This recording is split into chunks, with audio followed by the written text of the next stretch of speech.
최근 중동의 하늘이 온통 한국산 무기로 채워지고 있다는 사실 알고 계세요? 특히 사우디아라비아가 천궁2 미사일을 무려 4.2조 원어치나 사가면서 전 세계 방산 시장이 발칵 뒤집혔거든요. 그런데 이게 단순히 운이 좋아서일까요? 아니요, 여기에는 소름 돋는 실전 데이터가 숨어 있습니다. 바로 옆 나라 UAE가 이란의 공습을 받았을 때 한국의 천궁2가 무려 96%의 요격률을 기록하며 하늘을 철통같이 방어해냈거든요. 이 결과를 실시간으로 지켜본 사우디 왕세자가 곧장 한국으로 전화를 건 겁니다. 지금부터 그 짜릿한 역전 드라마를 하나씩 풀어드릴게요. 그런데 잠깐, 이 이야기가 얼마나 대단한 건지 제대로 느끼려면 먼저 그날 밤 UAE 하늘에서 무슨 일이 있었는지부터 알아야 합니다. 이란이 탄도미사일 174발을 UAE를 향해 퍼부었습니다. 174발이에요. 거기다 순항미사일 8기, 드론까지 689기가 동시에 쏟아졌습니다. 그야말로 하늘이 불바다가 된 상황이었죠. UAE 방공망은 미국산 패트리엇, 이스라엘산 에로, 그리고 한국산 천궁2, 이 세 가지로 구성돼 있었습니다. 그 총체적인 결과 탄도미사일 174발 중 161발 요격, 순항미사일 8기 전부 격추, 드론은 689기 중 645기를 잡아냈습니다. 그 중에서 천궁2의 요격률이 약 96%로 알려진 겁니다. 그리고 이게 해외에 수출된 국산 방공 무기가 실전에 투입된 사상 최초의 사례였습니다. 단순한 훈련도 시뮬레이션도 아닌 진짜 전쟁에서 증명된 숫자였습니다. 결과를 본 사우디는 고민할 필요가 없었습니다. 사우디는 사실 이미 후티 반군 때문에 벼랑 끝에 몰려 있었거든요. 2019년에는 드론과 미사일이 사우디 석유 시설을 강타했고 2022년에도 수도 리야드까지 공격받았습니다. 심지어 2017년에는 사우디 왕궁을 향해 탄도미사일이 날아온 적도 있었죠. 사우디 실권자인 무함마드 빈 살만 왕세자는 이미 한국의 천궁2에 깊은 관심을 갖고 있었고 UAE의 실전 결과가 나오자 결단을 내렸습니다. 약 32억 달러, 우리 돈으로 4.2528억 원, 천궁2 10개 포대 수출 계약에 도장을 찍어버린 겁니다. 미국 패트리어트보다 낫다는 확신이 생긴 순간 이건 단순한 쇼핑이 아니라 생존을 위한 선택이었던 셈이죠. 여기서 더 놀라운 사실이 하나 있습니다. 사실 사우디나 폴란드 같은 나라들이 유럽 무기를 안 본 게 아니에요. 그런데 결정적인 문제가 있었습니다. 바로 납기 때문이죠.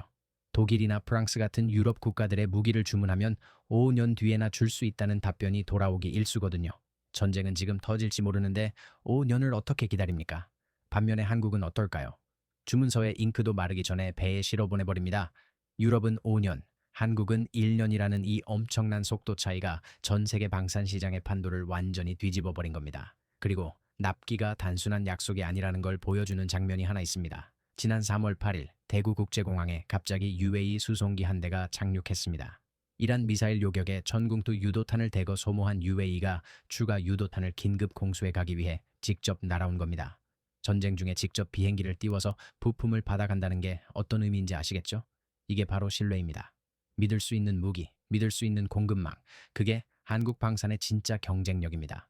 천궁2가 왜 대단하냐면요. 이게 원래는 러시아 기술에서 시작됐거든요. 적의 미사일을 미사일로 맞춘다는 게 사실 바늘구멍에 실을 넣는 것보다 어렵습니다. 그런데 한국 기술진은 여기에 세계 최고의 IT 기술을 집어넣었습니다. 그 결과 원조인 러시아보다 훨씬 정교하고 치명적인 무기로 재탄생했죠. 천궁2는 마하 5, 시속 5,508km의 속도로 날아가 적 미사일에 직접 충돌해서 파괴합니다. 발사대 한 기에 최대 8발의 요격 미사일이 장착됩니다. 거기다 수직 발사 방식이라 어느 방향으로 날아오는 미사일도 즉각 대응이 가능하죠. 실제로 천궁2는 2017년 시험 발사에서 100% 명중률을 기록하기도 했습니다. 그리고 사막의 뜨거운 열기와 미세한 모래바람 속에서도 오작동 없이 96%의 요격률을 유지한다는 건 한국의 제조 경쟁력이 이미 세계 최정상급이라는 증거입니다. 그런데 이 천궁2의 핵심이 어디서 만들어지는지 아십니까? 바로 경북 구미입니다. 적 미사일을 탐지하고 추적하는 눈 다기능 레이더는 구미에 본사를 둔 한화 시스템이 만듭니다. 포착된 표적을 직접 타격하는 주먹, 유도탄 조립과 전체 체계 통합은 LIGNX1 구미하우스가 전담합니다. 눈은 한화 시스템, 주먹은 LIGNX1. 이 두 회사가 구미에서 천궁2의 심장을 만들고 있는 겁니다. 수출이 폭발적으로 늘면서 두 회사의 투자도 본격화됐습니다. LIGNX1은 2029년까지 3,700억 원을 들여 방산 전용 생산 기지를 확충하고 한화 시스템도 2천억 원을 투입해 새 사업장을 이미 가동했습니다. 그리고 이 두 대기업을 뒷받침하는 지역 내 중소협력업체만 140여 개에 달합니다. 천궁투 하나가 팔릴 때마다 구미의 140여 개의 기업이 함께 먹고 사는 구조가 만들어진 겁니다. 사람들은 이번 4.2조 원 계약이 갑자기 터진 대박이라고 생각하지만 사실 이건 수년 전부터 준비된 시나리오였습니다. 한국은 단순히 물건만 팔고 도망가는 장사꾼이 아니었거든요. 국방부부터 기업들까지 수십 번을 날아가서 우리는 당신들이 직접 무기를 관리할 수 있게 모든 기술을 전수하겠다고 설득했습니다. 실제로 국방부 장관은 UAE, 사우디, 카타르 중동 3개국을 직접 순방하며 이 계약을 마무리 지었습니다. 한국이 사우디 계약에 공을 들이기 시작한 건 이미 오래전이었습니다. 지난해 10월 대통령이 사우디를 국빈 방문했을 때부터 계약이 임박했다는 관측이 나왔을 정도였으니까요. 기술 이전에 인색한 미국이나 유럽과는 완전히 다른 행보였죠. 자국 국방을 스스로 책임지고 싶어 하는 중동의 가려운 곳을 정확히 긁어준 겁니다. 더 중요한 사실이 있습니다. 이번 사우디 계약은 사실 두 번째입니다. 한국은 2022년 1월 UAE와 이미 약 35억 달러, 우리 돈으로 4조 1천억 원 규모의 천궁투 10개 포대 계약을 체결한 바 있습니다. 당시 한국 방산 수출 역사상 단일 품목 최대 규모라는 말이 나왔는데 그로부터 약 1년 9개월 만에 거의 같은 규모의 계약이 사우디에서 또 터진 겁니다. UAE, 사우디 두 나라에 팔린 천궁투 합산 금액만 8조 원을 훌쩍 넘습니다. 그리고 지금 이 순간 중동의 다른 나라들도 천궁투를 주시하고 있습니다. 중동만 난리가 난 게 아닙니다. 유럽의 화약고라 불리는 폴란드를 보세요. 폴란드가 왜 독일 전차를 두고 한국의 K2와 K9을 선택했을까요? 이유는 간단합니다. 한국은 약속을 지키기 때문입니다. 독일이 서류 작업만 하고 있을 때 한국은 이미 전차 수십 대를 폴란드 항구에 내려놓았습니다. 주문하면 바로 온다는 소문이 나면서 이제는 루마니아, 에스토니아 같은 나라들도 줄을 서기 시작했습니다. 이제 미사일과 전차를 넘어 하늘까지 접수하려고 합니다. 바로 KF-21 보라매예요. 전 세계에서 4.5세대 전투기를 독자 개발할 수 있는 나라는 정말 손에 꼽습니다. 미국은 자기네 비싼 F-35를 팔려고 우리를 견제했지만 한국은 보란듯이 성공시켰죠. 이제 인도네시아뿐만 아니라 중동의 다른 나라들도 이 전투기에 눈독을 들이고 있습니다. 무기 시장의 진짜 수익은 파는 게 아니라 고쳐주는 데서 나옵니다.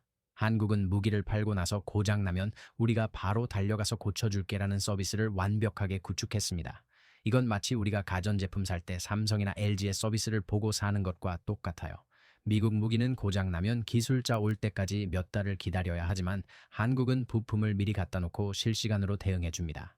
이 신뢰가 쌓이니까 다음 계약은 자동으로 따라오는 겁니다. 지금도 한국 방산 기업들은 현지에서 천궁투를 운용하는 UAE 군인들과 어깨를 나란히 하며 기술을 가르치고 있습니다. 팔고 끝이 아니라 끝까지 함께하는 겁니다. 자, 이제 정리해볼까요? 한국 무기가 잘 나가는 건 단순히 운이 좋아서가 아닙니다. UAE에서 이란 미사일 174발이 쏟아지던 그 밤 96%라는 숫자로 스스로를 증명했기 때문입니다. UAE 수송기가 직접 대구 공항까지 날아와 탄약을 긴급 공수해갈 만큼의 신뢰를 쌓았기 때문입니다. 3월 8일 그 수송기가 대구 하늘 위에 떴을 때 그건 단순한 부품 수송이 아니었습니다.